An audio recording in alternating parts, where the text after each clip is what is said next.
Welcome to number 2 in the series. We're at St.Pecauns well, or Pecans well, in Turin, which is on the Tipperary side of Cahir again, at the foot of the Galtee Mountains. And this is the well part of Pecauns well. There is a lot more to be seen here apart from his well. The water here is as clear as crystal, I can see, and as cold as ice. Few unusual things around the well. There's a millstone here at the back that was used for grinding corn, and heaven knows how old those millstones are. There's also a giant, and I call it a giant cedar tree here behind us, which is, you'd wonder how that came here, as cedar is not indigenous to this country. Across the field, which we'll be going to in a minute, is the cell.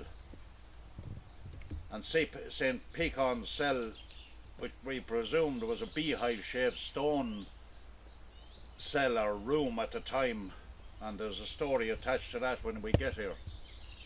So we'll leave this.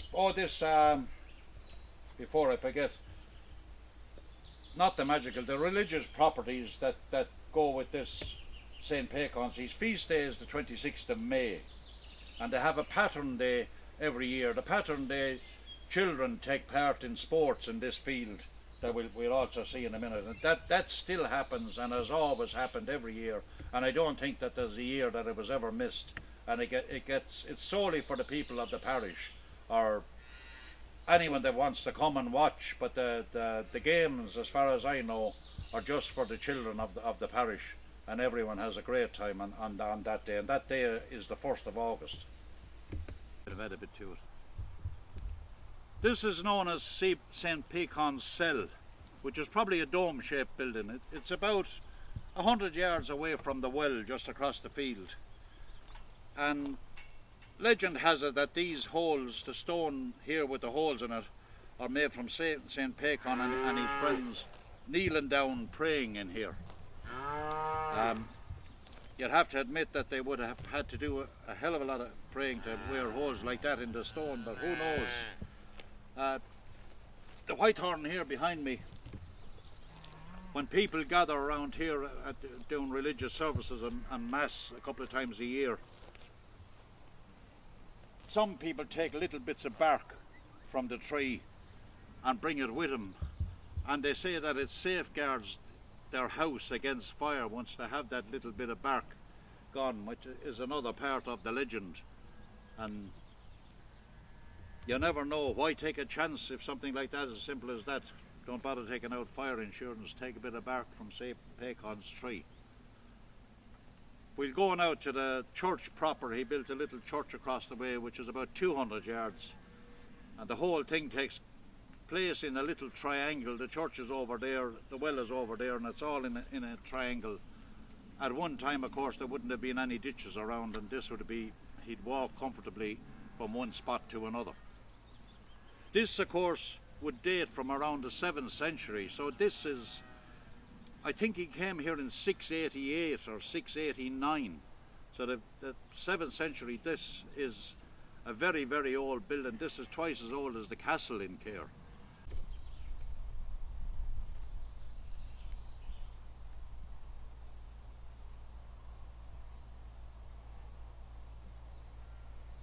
The church behind me now dates from the 12th century, or mostly from the 12th century, but there are stones that go way farther back, maybe to the 7th and 8th centuries, that are here, and some of them would have been used in this church, the Church of St.Pecauns, B-E-C-C-A-N, which is the English translation of Pecan. These are some of the stones that were gathered up. I think it was in the 1940s when there was a clean-up around it. It was countrywide in a lot of places, but they found these stones, and instead of adding them into places that they knew nothing about, they put them here for safekeeping. This grid that I'm standing on, being a sloping field, and in heavy rains the water would run down and it goes into this grid. The grid is like a moat, if you like. It catches the water and it doesn't disturb these stones. Some of these stones are ancient, very, very old, and it's hard to figure out where they the rest of them are of where they are, but there's one of the legends. One of these stones are very important. It's the legend that's attached to St. Pecauns. This stone here that's guarded by the wire, and the legend goes that St. Pecauns met a woman down across the fields, and he needed a bit of butter for his dinner, and she was after making butter, which he knew, but she didn't want to part with it. And he asked for a bit of butter. She said, "I haven't got any," and she was holding the butter behind her back, and he turned it into stone, and it fit a peak. So this is the stone, and these are the marks of her fingers, and people come in and put their hands into these fingers. That the mean woman that wouldn't give them the butter, she ended up with a stone, and that's one of the legends of it. And it's a nice little story. A bit tall, but you never know. For those believers. Well, now we'll go into the church and have a look at it, at what's left of the church of the remnants. And there's another interesting monument with steps up here at the back that's very interesting.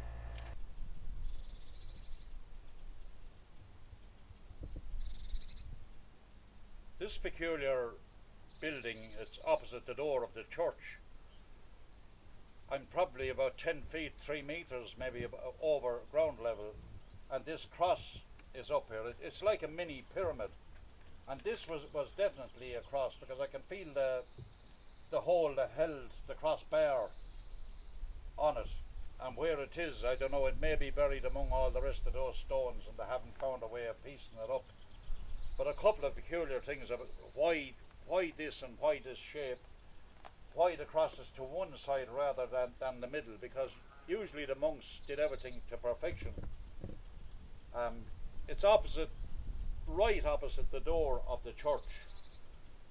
Maybe it was there before the church. It actually looks like a place that was there before the church, or built at the same. I doubt it was built at the same time, because when we look inside the church a minute, they have an abundance of crosses in stone at the church.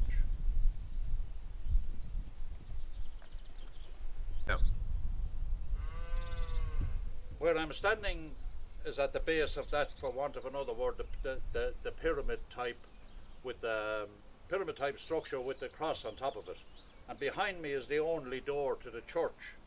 The church is not that big. It's just 10 steps by 6 steps, we'll put it. We'll say 10 meters, 30 feet by 20 feet wide, inside measurements. The walls are pretty heavy.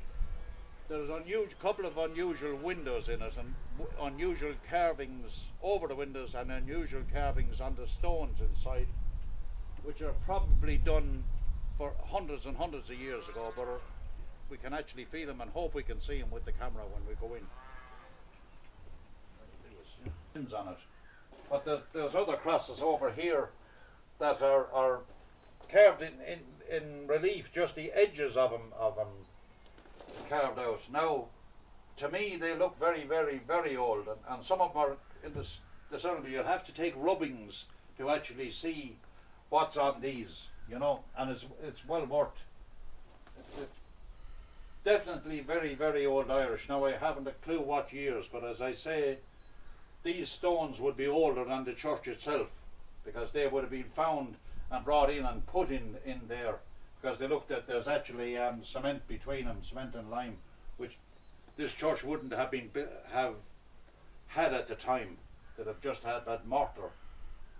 And this old cross was probably found and put standing here at the altar end. And it's a tiny church. It would have, of course, have been thatched at the time, because none of these country churches had slate roofs, so they couldn't have slate, but they would have been thatches. That's the reason why there's only the walls of most of these left now. This is St.Pecauns, or St.Pecauns, as he was called, the saint's monastic settlement at nearby Turin. Turin is just down the road from here, maybe a kilometre or a mile. And in this secluded spot, in the 7th century, St. Pecauns made this his home. St. Pecauns was a Saxon monk sent over here with St. Berahert, although we don't know if it was on the same day, but They were both Saxon monks, and they landed within 5 miles of each other at the foot of the Galtee Mountains. And as I say, this is Pecans or Beacon. A wonderful spot, secluded and peaceful. How about that? Yeah.